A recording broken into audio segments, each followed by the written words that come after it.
This is a story, a fantastically true story, from the files of Herbert A. Philbrick, who for 9 frightening years did lead 3 lives. Citizen, communist, counter-spy, and who has now revealed for the first time his secret files concerning not only his own activities, but also the current activities of other espionage agents. For obvious reasons, the names, dates, and places have been changed, but the story is based on fact. This week, Herbert Philbrick brings you the story of the counter-spy who was ordered by the party to play a leading role in a murder.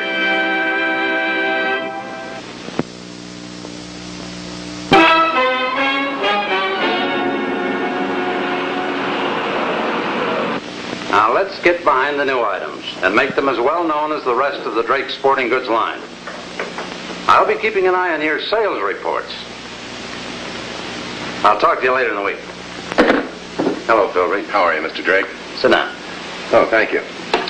Hold all my calls for 5 minutes. I'll tell you why I called you in.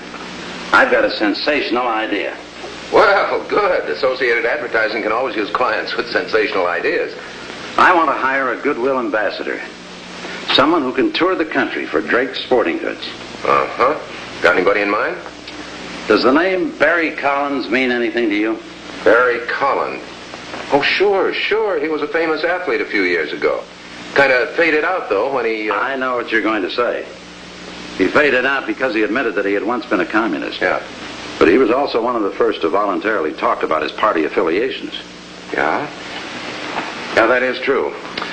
The FBI gave him a clean bill of health. So why shouldn't the American public? I think that's a fine idea. When does Collins start? That's your job. I want you to handle the whole thing for me. Here's Collins' home address. Hire him, then bring him in to see me. All right, sir, we'll do. There's just one thing, though. I'm completely in sympathy with what you're trying to do, but... Well, Mr. Drake, the commies, as I understand it, are notorious for trying to get even with anybody that's broken faith with them, so to speak. There might be trouble. From the commies? I hope so, Philbrick. I hope they try to give me lots of trouble. Maybe they'll learn that capitalists aren't as soft as they think. Good deal, sir. Goodbye. Goodbye.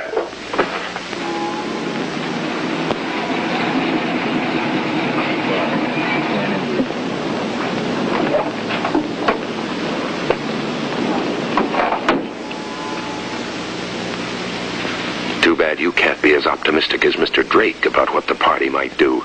But you'll have to worry about that later. Something I can do for you, mister? Oh, yeah. Yeah, I'm looking for Mr. Barry Collins. What for? Well, I'm Herbert Philbrick. I represent the Associated Advertising Company. We represent the Drake Sporting Goods. What do you want? Are you Mr. Barry Collins? Yeah, what about it? Mr. Drake would like to offer you a job with his company. How come? Is he thinking of retiring? Does he want me to take over his job for him? Say, listen, what kind of a phony gag is this? The party sent you, didn't they? Look, Mr. Collins, how about giving me a chance to prove this? Why don't you call him? Mr. Drake? Why, sure, why not? Come on inside. What's the matter, Barry? Oh, it's nothing, honey. This fella here says he's from the Drake Sporting Goods Company. Says that Mr. Drake wants to give me a job. The Drake Company? Mr. John Drake? He wants to give you a job? Why? That's what I'd like to know. Well, I told you to call him. Go ahead. The number's CR54124.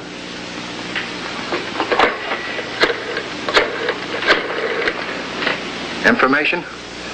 Would you give me the number of the Drake Sporting Goods Company, please? Okay, thank you very much.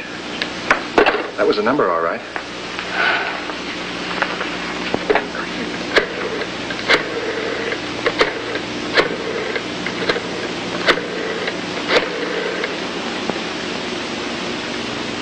Drake Sporting Goods Company? Mr. John Drake, please. Hello, Mr. Drake, secretary? My name is Barry Collins. A guy by the name of Philbrick said that Mr. Drake wanted me to... What? He will. Thank you very much. That was Mr. Drake's secretary. He said that Mr. Drake wants to talk to me, but he's tied up at the moment. He's going to call me back. Honey, he's going to call me back. Then it's on the level. It's true. Commies have been giving you two a bad time, huh? Bad time, that isn't the word for it, mister. Do you know how many jobs they've made him lose in the last 5 years? 23. I'm sorry the way I treated you. I don't know how to apologize. Oh, shucks. No apologies. Well, look, I'm going to be running along. Well, good luck. Good luck to you. Thank you very much. Honey, they've offered me a job. After all these years, someone's offered me a job. Oh. They've been given hope again. The promise of a future. But for how long, Philbrick? You better get over to Her Majesty's dress shop and tell Comrade Lilly the news. It wouldn't do for your cell leader to hear it from somebody else first.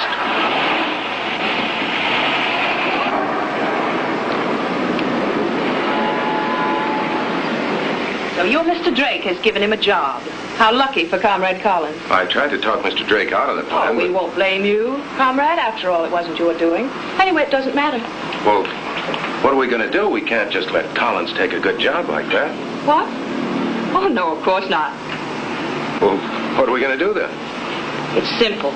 We'll merely see to it that Collins is fired. And while we're at it, we'll make sure that your Mr. Drake never again wants to hire an ex-communist. Good. You'd better go now before the owner returns. She doesn't know about my party affiliation.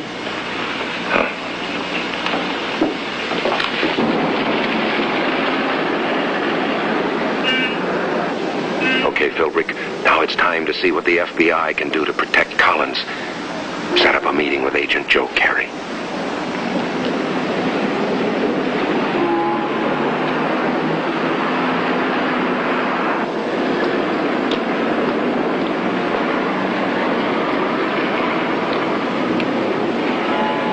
I'm being followed. These billboard layouts ought to make it look legitimate. It's a good idea, Herb. I only wish I had some kind of an idea of how we could help Collins. Party's out to get him, Joe. They're determined to make an example of him. Show what happens to people who leave the party. I know. The whole trouble is that they resort to their usual tactics. You know, phone calls, letters, threats of a boycott. There's nothing we can do. Yeah, that might be enough to scare off Mr. Drake. Drake's a pretty smart fellow, Herb. I don't think he was scared too easily. As a matter of fact, this might be just the opportunity we've been waiting for. What do you mean? The party's been persecuting Collins for over 5 years now, but never in any way that comes within the province of the law. You mean this time they might try something outside the law? That's what we're hoping. Something that'll draw them out into the open. Of course, there's only one thing that bothers me. Yeah, what's that? The party may be planning to use you as bait of some kind. Watch yourself. Look, Joe, it's gotten so I even sleep with my eyes open. Keep in touch. Joe's got a point there about using you for bait. You wouldn't put it past the party to sacrifice you or any other member if it meant gaining an objective. And right now, Collins is their #1 target.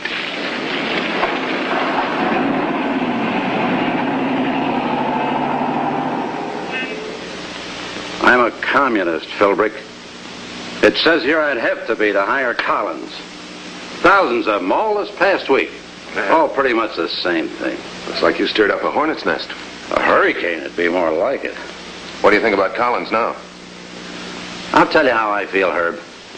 I'm sorry I didn't think to hire him a long time ago. He's doing a good job. Then you're not going to be intimidated. By a lot of anonymous letters?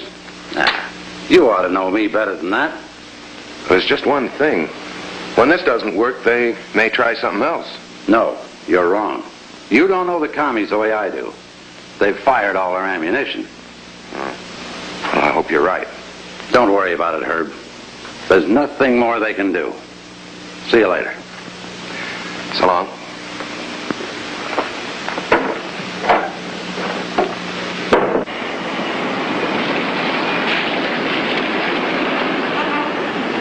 Comrade Garrow, he put something in your pocket, Philbrick. Comrade Lilly wants to see you at once.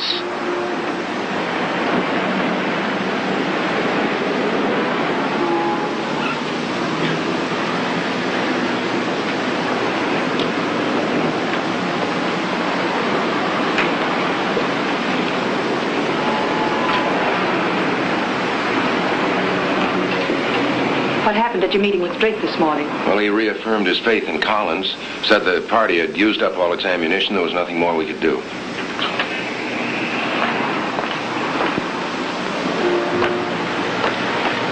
All those cards and letters and phone calls. I thought surely we'd be able to frighten Drake into firing him. I guess all we can do is keep up the campaign, huh? No, we're going to drop the whole thing. Orders from higher up. Well, I thought the party wanted to make an example of Comrade Collins. What makes you think we've changed our mind? What you just said. I said this campaign is going to be dropped. But we certainly have no intention of forgetting about Comrade Collins. Good. I'm anxious to see him get what's coming to him. You will, Comrade. You will see it happen personally. Oh? I'm to be in on the plan? Better than that, Comrade. Because you're such a loyal party member, and because you were forced into hiring Collins, we think you ought to be in on his finish. The party is going to see that Comrade Collins commits murder.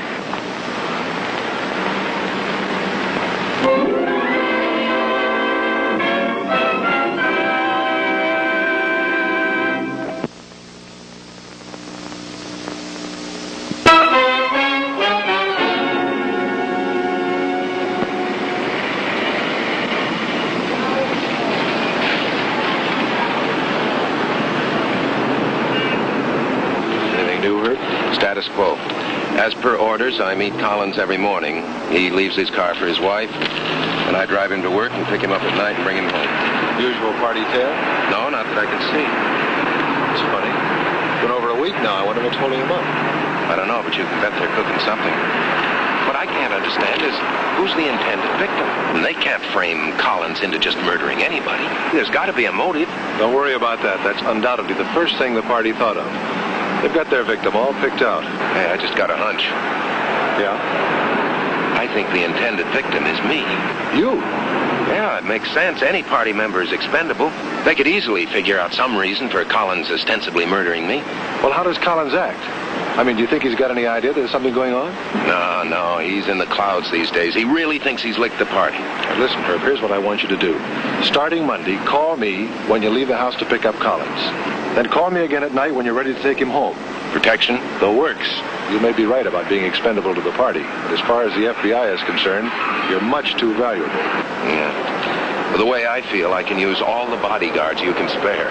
You'll get them. I gotta go now. Call me Monday.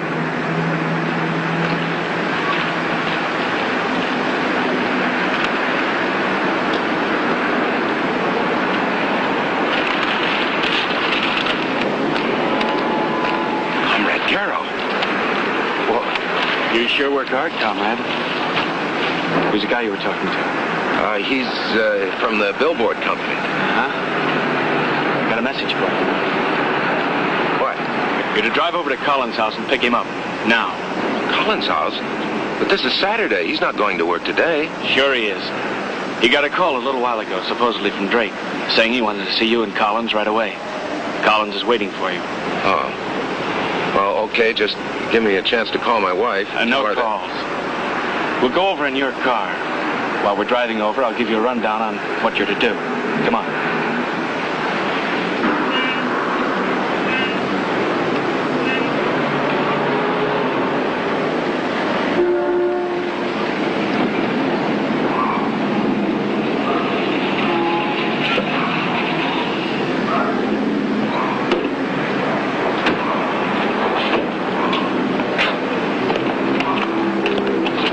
Once more. All right. I leave my car here. I walk to Collins' house and tell him we have to use his car. Go on. Then I tell him to drive by way of the back road. Because there's a piece of property there you want to look at. Now, don't forget that. Then we barely get started when something happens to the car. Now, that's when Collins will probably suggest going back for your car. You've got to convince him there's a gas station up ahead. Then what do? Stay in the car. Go to the head of the class. There's just one thing you haven't told me, comrade. What's that? What's going to happen? Who's going to be murdered? We're saving that for the big surprise. Just do as you were told. And when Collins leaves, make sure you stay in that car. You're going to be watched. No phone calls from here, Philbrick. There's a safer place. Collins. Wait till you get there.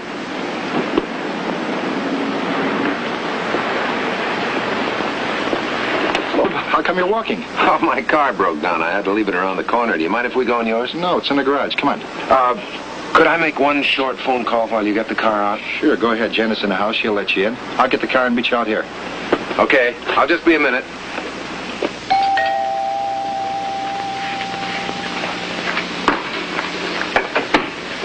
Hello, Mr. Philbrick. Hello, Mrs. Collins. Oh, Barry's waiting for you outside. Yeah, I know. I just talked to him. He said that perhaps I could use your telephone. Oh, yeah, sure, of course. Thank you. Oh, I'm afraid there's somebody on it.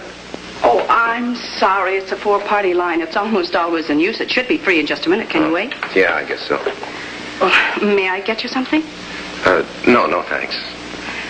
Oh, Mr. Philbrick, I don't think I ever thanked you for all you've done for us, Barry and I, but, well, you've given us a new lease on life. Oh, I didn't really do anything. Uh-huh. Well, I'll try that call again. Is he? Well, is it important? Kind of. Well, here, give me the phone. I'll try. The neighbors, they won't mind. Hello? Excuse me, this is Janet Collins. We have a guest who has to make an important call. Could you hang up for just a few minutes, please? Yes, thank you. There you are, Mr. Philbrick. Clear line. Thank you very much. I have a cake in the oven, so you go ahead and make your call. Right. Oh, if you're going to dial anywhere in the city, you'll have to call operator and give you a number because we don't have an extended service out here. Okay? You're out of luck, Philbrick. You can't give the operator the FBI number, not on a 4-party line. But you've got to tip Collins off. You've got to tell him what's going to happen. No, you can't tell him. In his cases is always to become nationalistic, too. Both for his sake and for yours. Hop in, Harold. Say, Barry, you mind taking the back road over there? There's a piece of property along there that I'd like you to see. Sure, I'd be glad to. Good deal.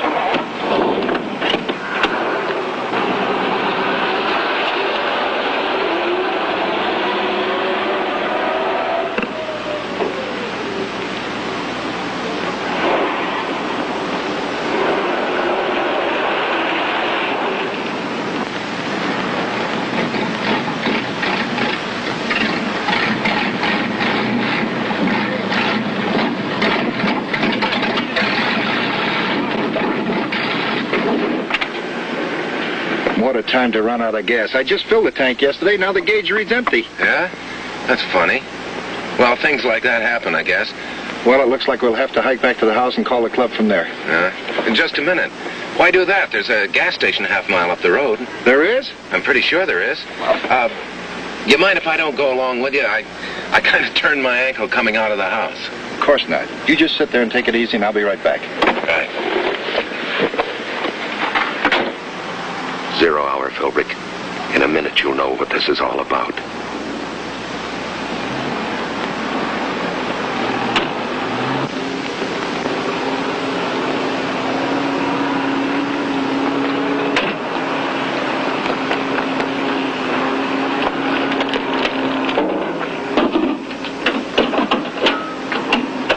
Nice work, comrade. We're all set. I don't get it. You just emptied the tank of gas, now you're filling it up again. Cops are going to want to know why he left the car. He'll say he ran out of gas. But when they check, there'll be plenty of gas left in the tank. Well, he'll just say he hasn't put any in, and he'll ask me to confirm it. Sure he will. Only you don't know anything. You didn't tell him to take the back road or to look for a non-existent gas station. You didn't tell him anything. Oh, I get it. Instead of providing an alibi for him, I'm to cinch the case against him. You're a smart boy, comrade. You know all the answers, don't you? There's one answer I don't know. Who is Collins supposed to kill? His wife. Okay, now sit tight till Collins gets back. The cops won't be far behind him. Just remember, play everything the party way. You're not the victim, Philbrick. You should feel relieved. But what about Mrs. Collins? You've got to try and help her. You've got to get back there and do something.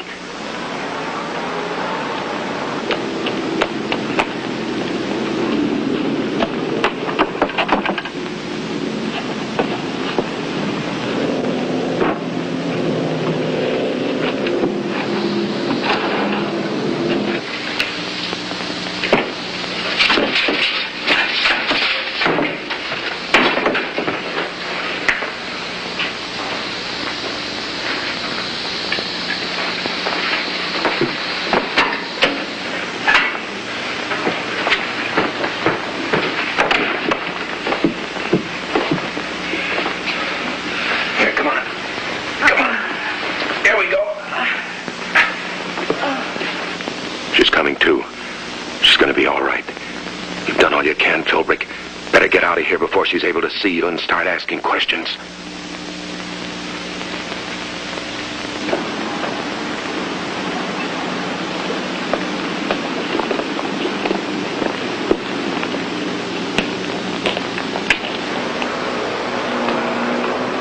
Well, did you get the gas? There was no gas station up ahead. Where have you been? Oh, gosh, I'm sorry. I was sure there was one up there. Oh, I took a little walk up the road to see that piece of property I told you about. Oh?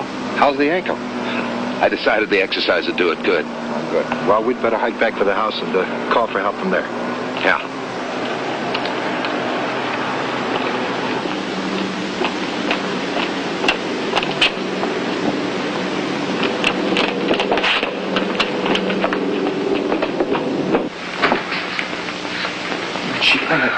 Baby, what happened, honey? I'm all right. I'm all right. Are you her husband? Yes, what happened here? Your wife came close to being asphyxiated. What? How did it happen? I'm not sure. Somebody broke in the back and hit me on the head, and that's all I remember until I came to. Funny thing, though, Mr. Collins. Somebody broke in through that window afterwards and turned the gas off. He must have even helped revive your wife. I think I remember myself being lifted from the floor and carried to this chair. I wanted to wake up, but I couldn't. I don't get it. Someone breaking in and trying to kill you like that was undoubtedly the work of the party. But then someone else coming in and saving your life and running off. Doesn't make sense, Herb. No. I wish I could remember exactly what happened, but I don't. It's just all so foggy and vague. It's like the way you sometimes remember a nightmare. That's what we'll call it, dear. Just a bad nightmare. I know, but who saved my life? Who picked me up and turned off the gas? I think I understand what happened.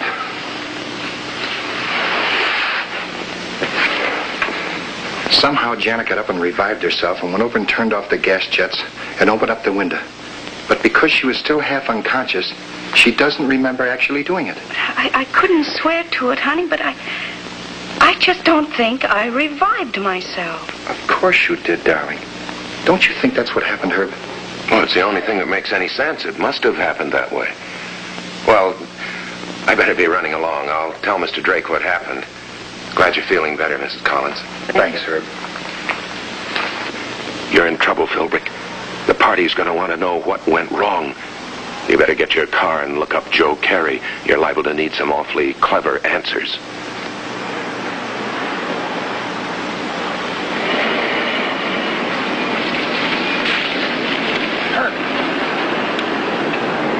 Don't you know where to find me? I saw your car parked here. I figured you'd be back when it was all over. You know what happened then? We know.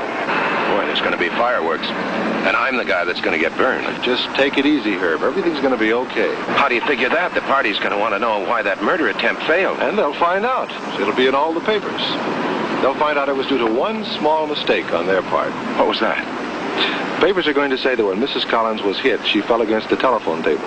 And in hitting the table, she dislodged the phone, which opened the connection. Phone? Yeah, that would disrupt the party line, wouldn't it? Not just one line, Herb. All 4 lines. Naturally, it was reported to the phone company immediately. They saved Mrs. Collins. Oh, great. There's just one other thing, though. You wanted the commies to come out in the open so you could nab them. How are you going to pin this on them? We had an agent stationed in the house across the street. He took pictures of a man and a woman breaking in. Your friends, Comrade Lilly and Comrade Garrow. Now, how did you happen to have an agent stationed across the street? You can thank Mr. Drake for that. He got in touch with us and told us the commies had suddenly stopped their smear campaign. He was a little worried they might try something else on Collins. Mr. Drake told me not to worry. Anyway, we're turning the pictures over to the local authorities, and this gives them an airtight case against Lilly and Garrow. Thanks, Joe. Same to you, comrade. See you. Sometimes there's a lot of satisfaction in this job of being a counter-spy. This is one of those times, Philbrick. You help save a couple who deserve saving, and you help deal a blow against the commies. What more could anyone ask?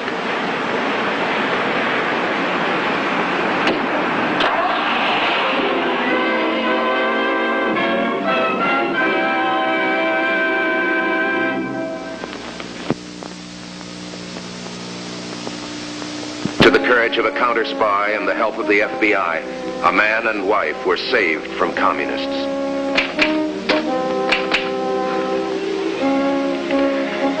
Next week, we'll bring you another story from the files of Herbert A. Philbrick, citizen, communist, counter spy.